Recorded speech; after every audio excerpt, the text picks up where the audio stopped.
What's up guys? Good morning, and this is the first day of our work. And yeah, literally parang ang feeling is first day ng klase because sa school kami nag-work. But wala kaming klase. But first day once again after na medyo mababang bakasyon. Sana hindi masyado busy para mapag-chillax pa ng konti. But I know pag gantong mga start na ng klase, so baka na naman to guys. So but I'm ready. I'm mentally and physically ready sa mga pagsubok na ihahain sa akin ng mga amo ko. So yun lang. Gusto ko lang ulit mag-thank you sa lahat ng suporta nyo guys sa 1,000 peso food challenge na sobrang na-overwhelm ako sa mga comments nyo guys and sa response. So maraming salamat, and I hope na na-inspire kayo talaga. So I don't know if I can do it here or yeah, I'll do something na I'm doing something good here.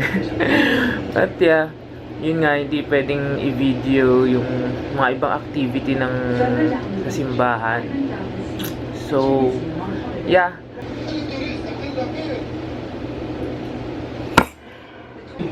grabe, sinuot ko yung isa kong long sleeves. Ang sikip sa braso. Kaya ito pinalitan ko ng medyo malaki-laki long sleeves. Say hi, D.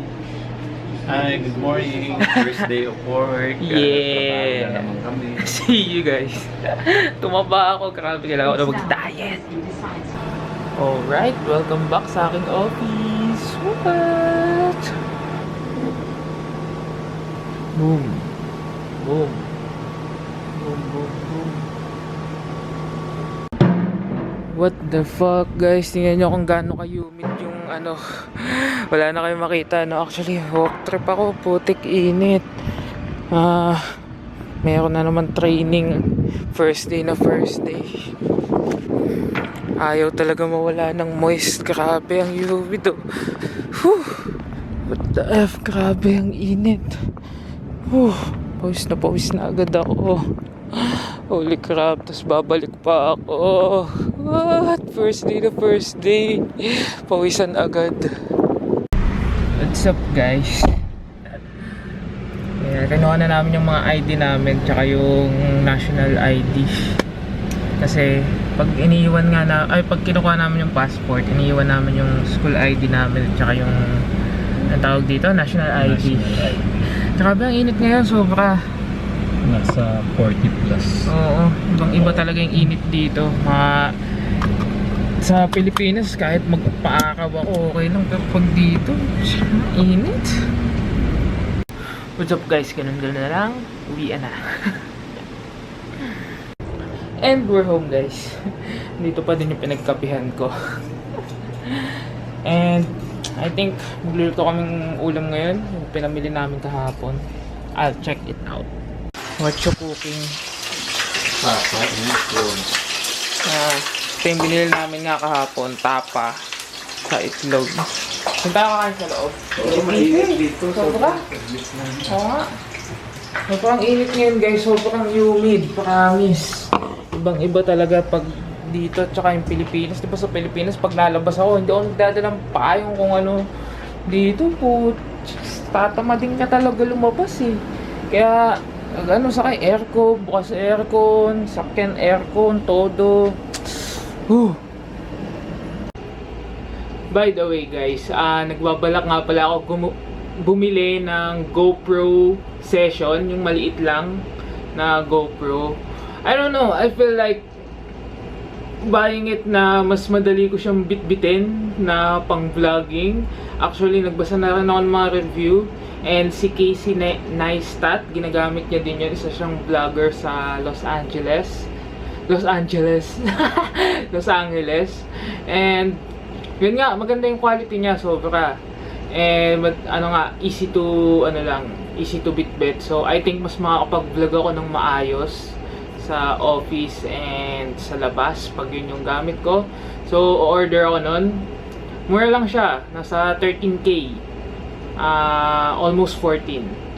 And, yeah, medyo nag-a-adjust pa ako ngayon sa office and sa environment. And, yun lang guys. Yay! Grabe, ang bango talaga nito. Favorite ko yung tapang yan. Ano siya eh? Australian nga ba? O New Zealand? New Zealand beef something. Binibili nga namin doon sa may Lulu sa grocery. Saka amoy pa lang.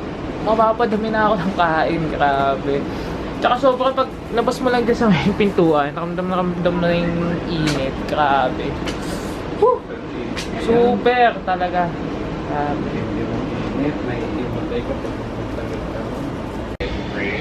Grabe guys, busog. Ang dami ko nakain. Actually, kaya ang dami ko nakain.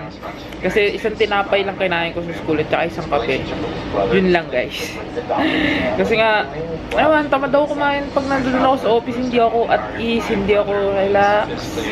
Hindi ako komportable talaga, promise. Kaya, kasi inisip ko lagi may tatawag, ganyan, may uutos, hanapin ako, ganyan.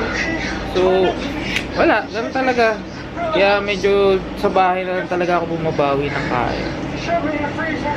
Ay, grabe ang exceed ng dalawa kong vlogs na na-edit ngayon. Yung isa 4 minutes, yung isa 6 minutes ata. Grabe.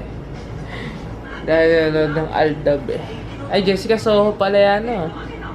Di gusto mo Potoseko? Si Daddy kahapon pa naglilihis sa Potoseko. Sakap naman kasi. Paano kaya gumawa? Try ko kaya gumawa ng Potoseko, no? Sakap eh. Tapos magbibenta tayo, guys. Eric's Potoseko. Ano pala? Yim's Potoseko. Pasita. Binyan, Laguna. Oh, di ba? Eds, pasalubong. Eds nga eh. Eduardo's pasalubong.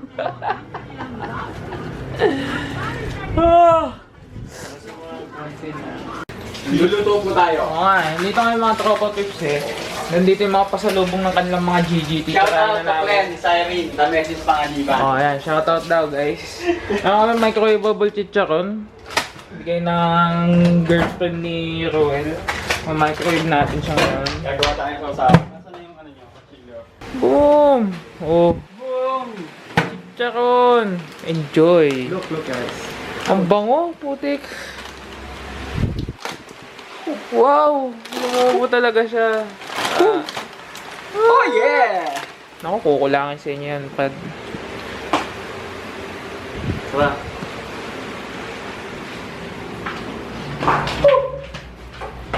No! Tsaa. Kaya eh. May tsaa doon, madami. Boom! Ay, ano lang pala, red label. There. Or gusto mo ito with mint? Hindi. Okay lang to. Kasi ito yung binibigay sa Masarap yan. Wow! May girlfriend na nga pala siya, guys. Yee! Ito yung binigay niya sa akin. Nakita niya na yung ano eh, yung girlfriend niya last time. Yee! Ano masasabi mo, Jeff? Masaya. Basta na yung ano. Masaya ang magka-girlfriend. Kaya ako, malapit na ako magka-girlfriend. Mga 10 years. Tangik, ano yan? Pang diabetic yan. Ito ang gamitin mo. Yan. Yung pwede nyo asukal na binili natin nung nagluto tayo ng adobo eh. Di ba? Ito may kutsarita oh. Ano pumipitik-pitik ka. Okay na yun. Sige lang. Sakit po. Ayan oh. Boom. So ayun, nag-meeting lang kami about sa gagawin na naman naming service. And next, sa Friday na agad yun. So inaayos na namin music, mga facilitators and everything. And yeah, wish us luck. This one, alam niyo naman, hindi ko ma-film to gaya ng mga usual na pinifilm ko sa Pilipinas. So, yeah, sacrifice to sa vlog kasi syempre yung Friday ko ma-occupy na naman ng service, but it's okay for me. Sana maintindihan nyo din. And this is for the community also, mga Filipino community here.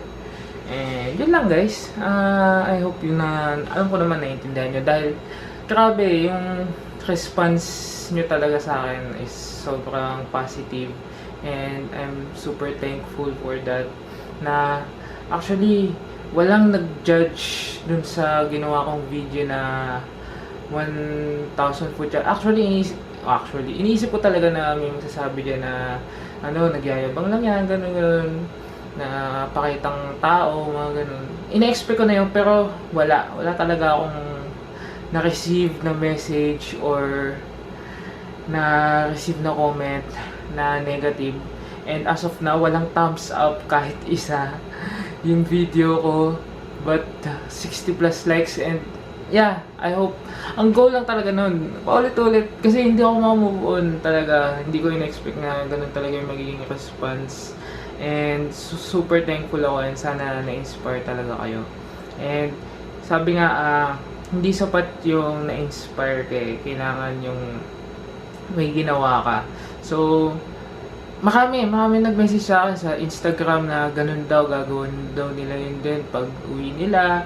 Magta-try din daw sila sa mga bata. And ang saya pakiramdam na may mamumove ka talaga ng mga tao. And sana nga talaga, sinasabi ko sa kanila na update nila ako, ganyan, kung anong nangyayari sa So, let's see guys. Pagpatuloy natin ng good vibes, ang pagpasa ng good vibes. Kahit dito lang sa mga videong ginagawa ako. So, yun lang. See you guys tomorrow. And pasok na naman guys. As usual, second day ng pasok. Second day pa lang, kala mo tamad na tamad na.